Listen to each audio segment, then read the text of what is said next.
Welcome back, everybody. I am DMArmada. This is Sam Dando. I'm back. What did I miss? Nothing too crazy. Just some silly games. Some new tech that people are trying out. Just pretty I moderate heard stuff. whispers of fire breathing of some sort, something to that effect. But Casual fire breathing. I guess we'll see more of that later. As we are standing right now, we're going to go ahead and jump into the game in progress, which is the Prism Mirror. And looking at life totals from this screen, we've got the first seed undefeated on the day, I do believe, at 33 life is Daniel Johnson versus fourth seed Sean Stell, both playing Prism Sculptor of Arclight, sending 6 damage.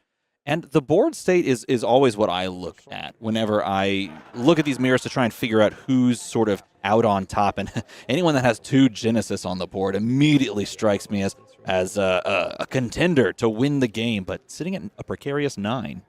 Yeah, that's a board. That is a board if I've seen one. I mean, the double Genesis is just going to be producing Spectral Shields like crazy here. I mean, we're about to see double Spectral Shield, double draw.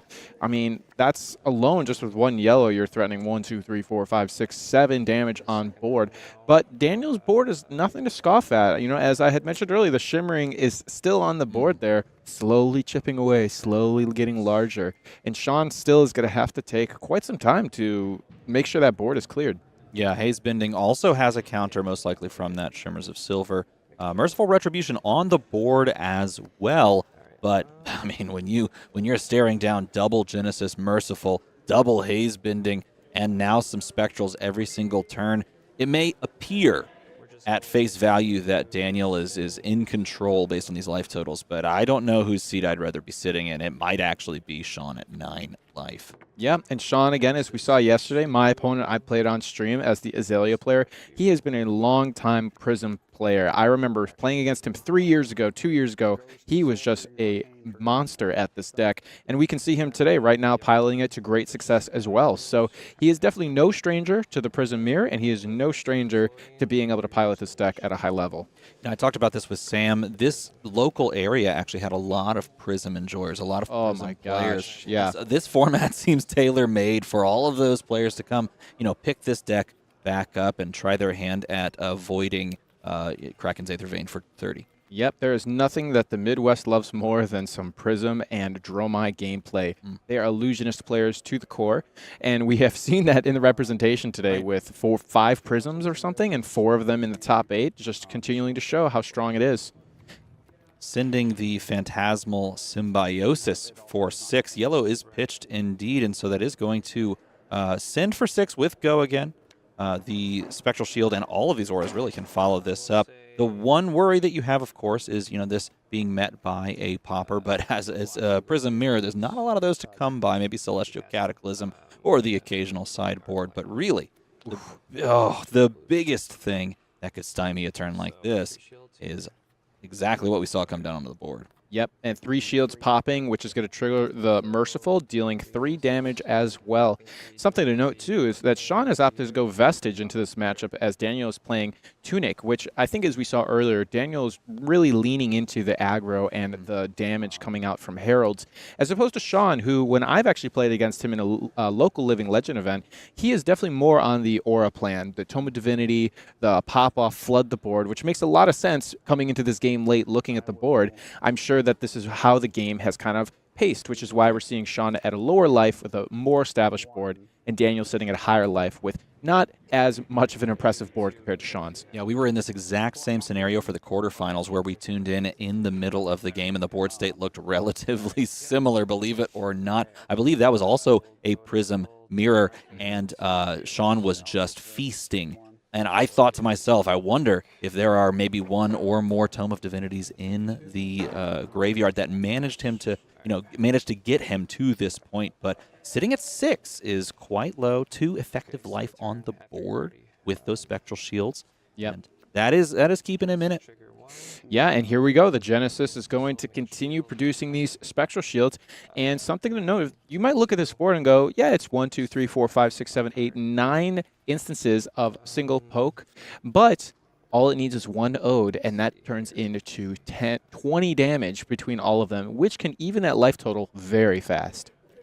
Indeed, it can. Shimmers of Silver there representing some decent counterplay, but it's all Sean right now, sending the blue Herald of Protection 4/5 with Go Again. Yellow is pitched. Of course, many cards in Soul that you could take advantage of, but the way that this, sort of plays out from here, these Genesis are just going to feast on the hand.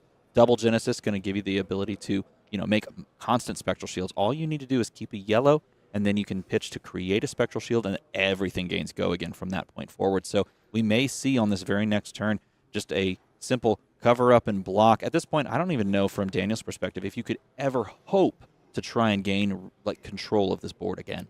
Yeah, I mean, this is very fastly just getting out of hand. I mean, the double Genesis is going to be creating not only 2 Spectral Shields, which is 2 damage on just attack, it is also 2 damage prevention and 2 more arcane damage when they pop it.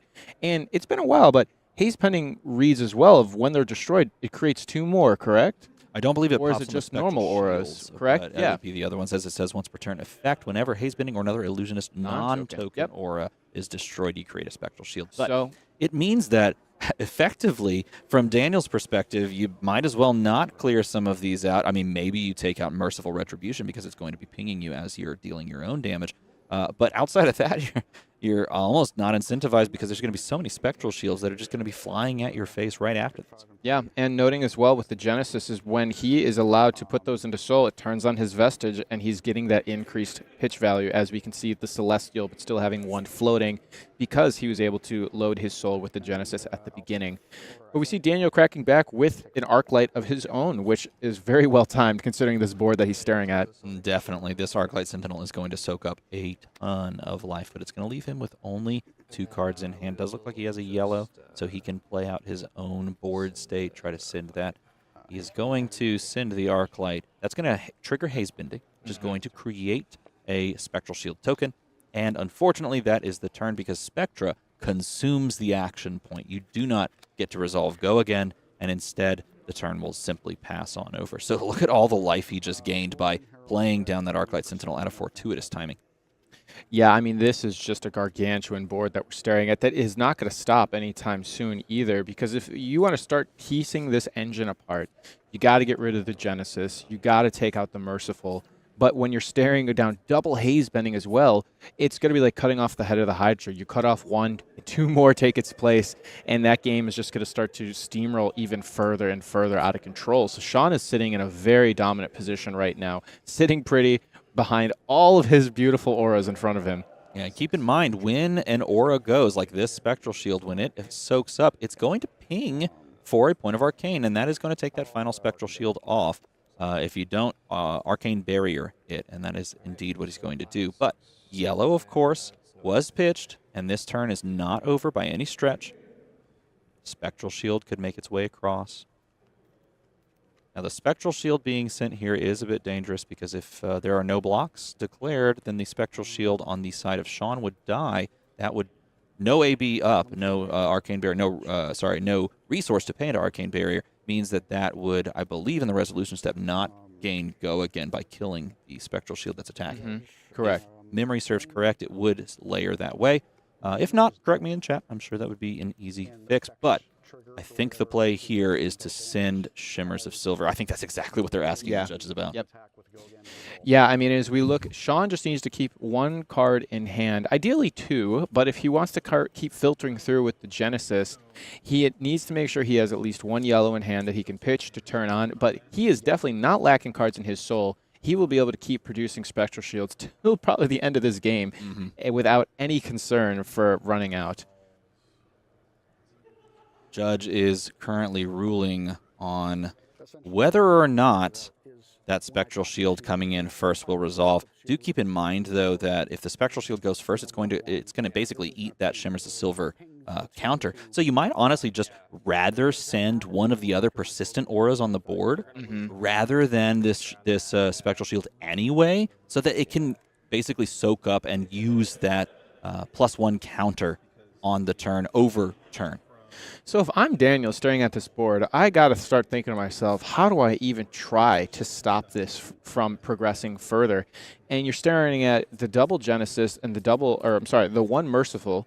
what do you even prioritize in this situation? I mean, again, you kill one of them, you're creating 2 more spectral shields. So I think you'd want to kill the Merciful so you're not continuing to take damage.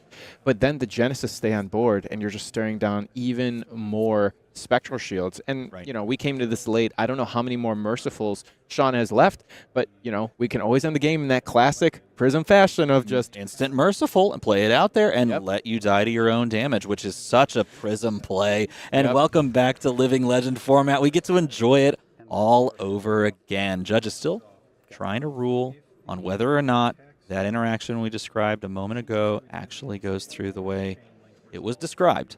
And- But to answer your question, Oh, yeah. I would take the merciful. I Yeah, would. I mean, think so. taking a Genesis doesn't feel as impactful as removing what is essentially the clock of the game right now. This is the clock. You're going to always have these spectrals from this point forward because of 2 haze bendings. I think you take the thing that's pinging you first. Yeah.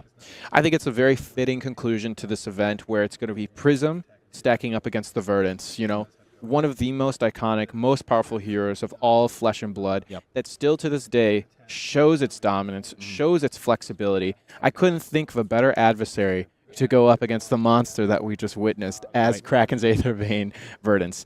And Daniel, he has taken out the other Verdants. I've heard he's playing Poison the Well, and he has a good amount of ward to try to help stop the initial AB. Now, granted, I don't think that's going to stop AMP 30 like we saw in the last game. Well, you bring up a good point because, like you said, Daniel did, as the first seed, play against the first Verdants, who is on that same game plan, Kraken's Aether Vein, buffing like crazy. He was able to make his way through that matchup and to find himself here in these semifinals, perhaps trying to get to that final spot by picking up a win here. Perhaps he gets there. Maybe he has the sauce. Maybe he has the answer to everyone's question of what do you do against this deck?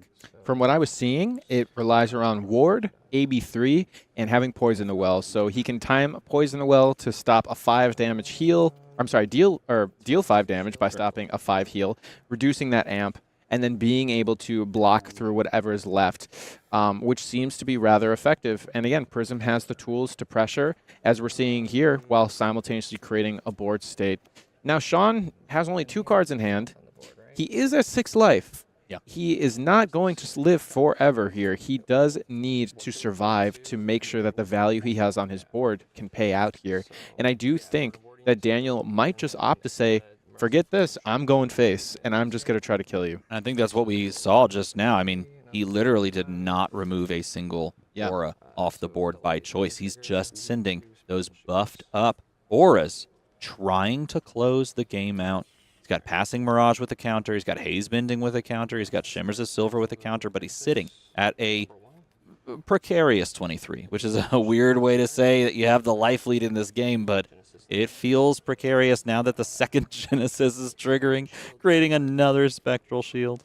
Now, notably, this is kind of a scary proposition for Sean, because even though when you're doing the double Genesis load, that is great, but if you do end up on a blue, you are caught up again with not being able to extract all that value. But fortunately, Sean is really good at this game and drew the yellow, and we are sitting pretty right now. One thing that you can do from this position, especially if you know your ratios when you build the deck, if you just sit there and count casually even, just keep a running count in your head of how many yellows you've seen, how many yellows you've pitched, how many blues. Really, the easier way is oftentimes to track the reds and the blues.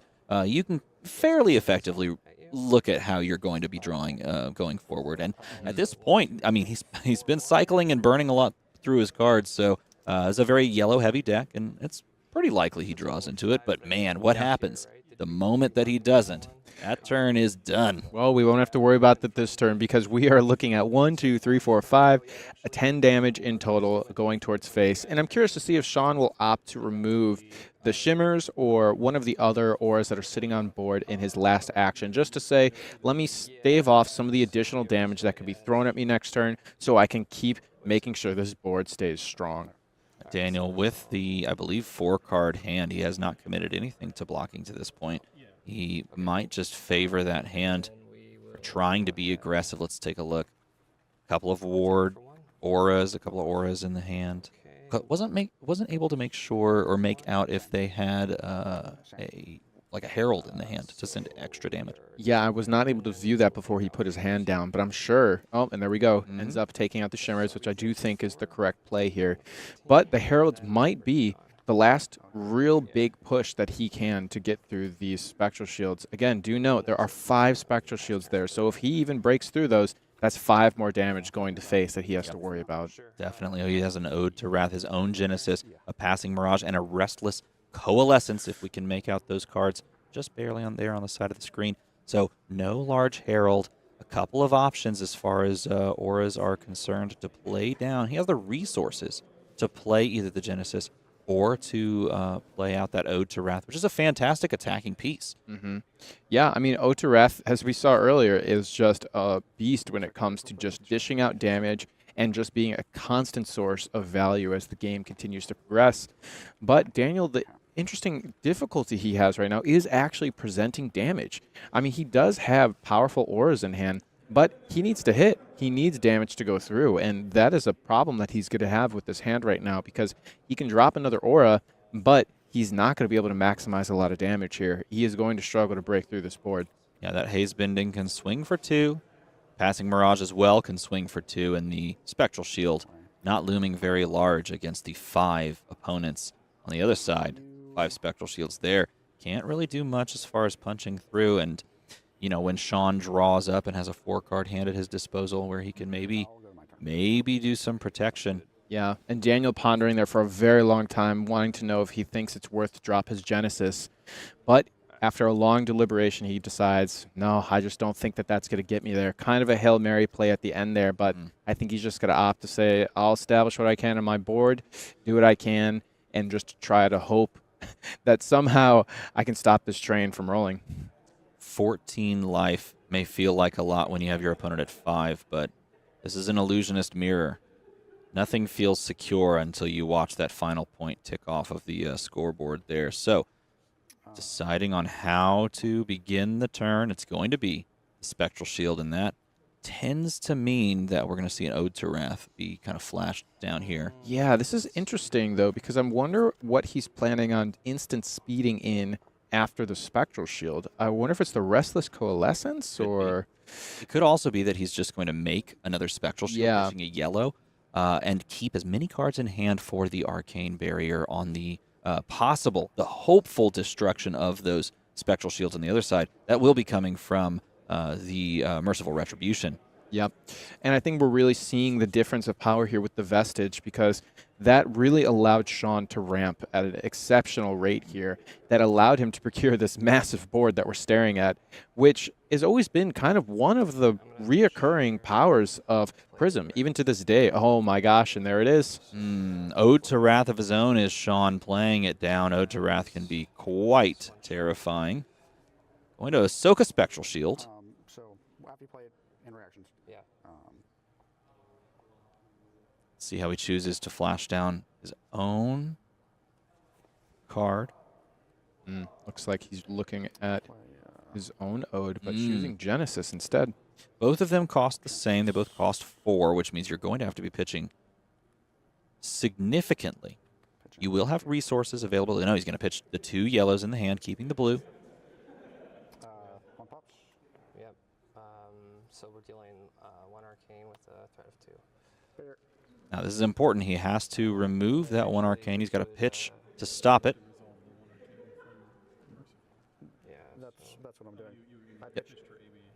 So they're just trying to clarify right now about the Arcane trigger so that the Spectral Shield does not get popped. Yeah, because I believe the judge determined that if it is popped, the go again does not resolve. But that was my assumption. I believe that is how it functions. And then this allows him, by paying that 1 resource, to keep 2 floating, and then try to send 2 damage, and then 2 damage, and be able to pay through some of that arcane as well. Yeah, and again, Daniel doing what he can with the hand that he was given, which, again, staring down at Sean's board here, is not a lot when he's trying to simultaneously clear shields and not die to the arcane that's being threatened from the shields independently. Sean still holding back 1 card in hand to make sure he can keep attacking on his next turn, and I don't imagine that he's going to want to give up anything else beyond this. Now he has to take 2 here because the Ode to Wrath is going to buff up that damage dealt, so he can no longer pitch. One of those pieces of Arcane, one of those Arcane points of damage is going to be soaked up by the Spectral Shield from earlier. He's going to take the 2, and then he's going to send the Genesis down. How efficient, too, with Sean leaving that one resource up to block the Genesis with his footsteps right there at the end to preserve every last bit of life that he has here. Just, again, showing his just mastery with this deck and just how comfortable he is, knowing how to get every bit of value he can from each of his resources. Now, deciding on his turn on these Genesis triggers, I'm not sure if he's declined them yet. He has a singular card in hand. He, believe, knows it's a yellow. He is going to trigger it. Here we go. Now, if he draws a blue, he can do the same thing again. Little hesitant there. Didn't get to make out what he drew, but I wonder if he's wondering how much more he wants to gamble. Oh, no. If he draws a blue, like a Passing Mirage or a Haze Bending, yeah, that's a problem. It's going to be rough. Wonder if he did that just too flippantly, not considering the possibility like we had talked about earlier. Yep, and that's where it gets a little scary. So we're going to have to see what it's going to end up being. Now, Ode to Wrath, I believe, gives go again. Is that not? It does on your first Illusionist attack, I believe, is what it says. Beautiful cold foil Haze Bending. Ode to Wrath indeed does give Illusionist attack action cards. Action, so not auras. Not auras. Oh, and it was the Haze Bending. So that is a speed bump here. In such a commanding position, maybe playing too flippantly and just throwing the yellow down into the soul to build 2 more Spectral Shields. But that means that the turn is granted, basically passed on over, gifted even, over to Daniel. Ooh, man. So we got, it looks like from Sean's position, his hand is relatively good at blocking. I see a number of Heralds in there. So he does have the ability to block on his next turn, but he is in a very scary position. Still being at 5 life, he is not offered the ability to block a lot because Daniel still has those 3 auras on board that he can press with. Well, this would be the time where Daniel would almost like lick his chops and send a bunch of damage, but he's got a Soul Shield in hand. He's got a Pierce Reality in hand. So it's not, I can't make out those other 2 cards, but it's not, look, oh, he does have a Wartune Herald. Okay, so he can perhaps send something there. He does have a yellow. We know it's a Soul Shield, so he can pitch that. And a Celestial Cataclysm. So there is some gas in this hand. Yeah, I mean, we're coming around to the 40-minute mark in this match. And I mean, the Illusionist matchup can just be grueling. So many decision points, so many tough choices to make throughout the course of the game. And, you know, the fatigue can really start to set in as you're trying to maximize every single decision that you can make. And here we are coming to the precipice of this match, coming down to this could be the final turn here. Let's just see how much damage Daniel can push through. 7 go again. The presentation, you know that there's going to be more after this, but there's no creation of the soul. You're going to assume that we're going to see the pitch of the yellow for the play of the Wartune Herald. Does float your resource, gives you go again. It allows you to maybe Phantasmal Footsteps if there's something crazy. Yeah, I mean, the one nice thing about the arms that Sean has is that he can pitch to block with the boots and use it to convert the arms into a Spectral Shield, and he has the Vestige to block for 1. So it's not like he's got a lot of alternate options for blocking, but if he does have a non-block, he can at least convert it. Oh, I like this a lot. Instead of sending out the attack, he actually pitches to stop the Arcane, which puts a yellow into the pitch zone. Very smooth, and it keeps the go again now for all of his Spectral Shields, and he's holding back that Wartune in hand to just let him probably have it at the very end to see if Sean is going to go into blocking any further beyond this. Continually sending that Spectral Shield next instead of something like a Passing Mirage Haze Bending. Spectral Shield is it is possible that it could die at any given moment, but understanding the ruling, maybe just saying, you know, I can afford to pay for any Arcane Barrier. Yeah, and, you know, Sean has got a lot of soul, so he can also Prism. But the thing is, the difficult position he's in right now is if he gives up every card in his hand, he has lost the tempo. He is not going to be able to recover back to swing with this board. He needs to make sure he can hold at least 1 yellow so he can maximize the damage that he has on board right now. Wow, he's activating Crown of Reflection. I can't recall the last time I saw someone actually activate this card. Is it possible for us to blow this one up? Because at instant speed, he destroys his Spectral Shield so that he can flash in a Pierce Reality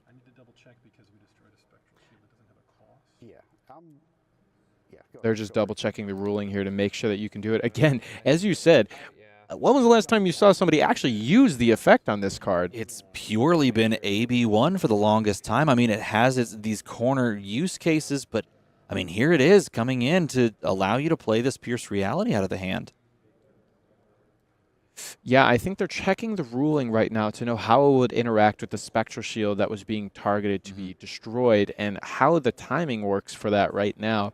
I mean, what Daniel is trying to do right now is he's trying to flash that in so he can avoid the damage being broken and end with that War Tune for massive damage because the Pierce is going to buff it up at the very end. So we're looking, he probably would be able to push over between the auras that he has on board and that finishing War Tune, which is just going to be huge depending on the color. Now, I wonder, does Pierce Reality actually give the buff? Because it was not the first illusionist attack played this turn. What is the wording on the Pierce Reality? The first illusionist attack action card you play each turn. And so I believe it would, because the Celestial Cataclysm was played. I thought it was a War Tune Herald of some sort, but that's still in the hand. So instead, yes, Pierce Reality would actually provide the buff here.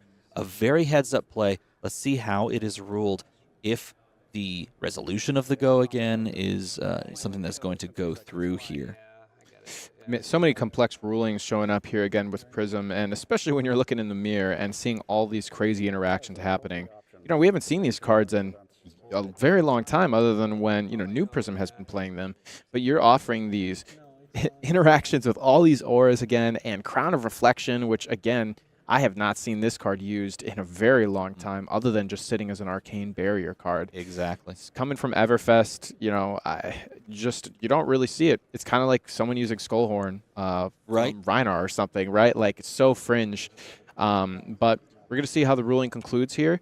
But again, Sean was in a very dominant position, and then by one missed Genesis trigger that we had mentioned earlier was a little dangerous, the game is completely flipped, and he is now looking to be in a very dangerous position. He is indeed sitting at 5, but far less comfortable than he was a few turns ago, and all because of that blue that came off the top after the draw, not being able to grant things go again and be able to send what was effectively like 10 more damage on the turn. And look at these life totals. If he would have sent 10 more damage, his opponent would be very, very low indeed. Yeah. When Prism was dominant, what decks were you playing? That's a great question. I was just starting to sort of fall in love with Kano at that point, and that was a tough experience. I would say that was a miserable time, right? It was a tough experience, but I will say that I still really enjoyed that matchup. I liked the puzzle of trying to beat Prism. Because of what Prism can do in Wizard matchups. It was a fun puzzle. Unfortunately, it was not one you could really crack as Kano. So it was exciting until it wasn't, and that's a little sad. But at the same time, I did play my fair share of Prism. I did it more so in the, I guess, casual setting, if you will, playing like fun side decks, trying to do some really crazy things, because the hero provides a lot of flexibility. Yeah, I mean, you can tell why people love the deck and have such a close attachment to it because of all the cool things you can do. And then also just because there are some matchups you just dominate. Like, there is no options, especially my poor friends who used to play Bravo back in the day or Oldham or something. Playing into Prism was a nightmare. I was very fortunate because I played Rhinar and Briar, and those matchups weren't too bad. Rhinar was a little rough, but Briar and who? Briar and Rhinar. Is that the hero? The other brew. Like heavy hitters or something? Yeah. Oh no. He's ancient. He came before Rhinar. You know, Reckless Rampage. I don't understand. Reckless Rampage? Yeah, that guy. I don't know who that is. Yeah, he's just like this really weird hero back in the day that, you know, haven't seen represented in, I don't really know ever. To be honest, his little brother just LL'd in Blitz, I think. I think. Oh yes, yeah, that one. I see. Yes. In fact, funnily enough, I think that was the first deck that I actually thoroughly enjoyed playing in Flesh and Blood was Rhinar. Yeah. I built that up in CC in like the end of 2019 and was like, this is gonna be great. Yes. Spoiler alert. It wasn't. Yep. It wasn't great, but that's okay. Nevertheless, Waxing Poetic is done for now because 2 damage coming across. Looking like it was ruled that this is fine and the Pierce reality is going to come down as expected. Sean going down to 2 with this haze bending coming in and threatening lethal, which we know is going to be followed by a huge war tune. So I'm going to see, very interested to see if Sean is able to survive this. It's going to give a block of 2, but then there is the yellow War Tune Herald. That is going to come in for 8, not 6, but for 8. And that is the game. The key moment and the key mistake comes back to haunt him at the end of this one. The volatility that we just seen. I mean, the illusionist mirrors have always been these extremely snowbally, extremely difficult matchups to play, and you could just see that in this absolute slog of a game between all the decisions that were made, and ultimately came down to that one choice to opt to play into the Genesis rather than just pitch. Yep, exactly. But kudos to Daniel for not just playing from a behind scenario and also finding that really cute play to bring in the extra damage to come over the top of whatever might have been lurking in wait in the hand. So that is going to set our finals. Daniel, the 1 seed, the undefeated Prism, is going to be thrown into the fire against Verdance. Can he survive, or will we see an explosion of Aether? Now, we have heard news that as part of his run up to this point, undefeated, that he did take down that exact Verdance player. So you're saying Verdance is fine then? I'm saying there's a chance. So there's an answer, and it's Prism. Of course it's Prism. I feel like it's always Prism. It's always going to be Prism. Prism is always the answer. The spectral shields were the friends we made along the way, Of course. So Mansant represented on that one spectral shield. Of course, shout out. Yep.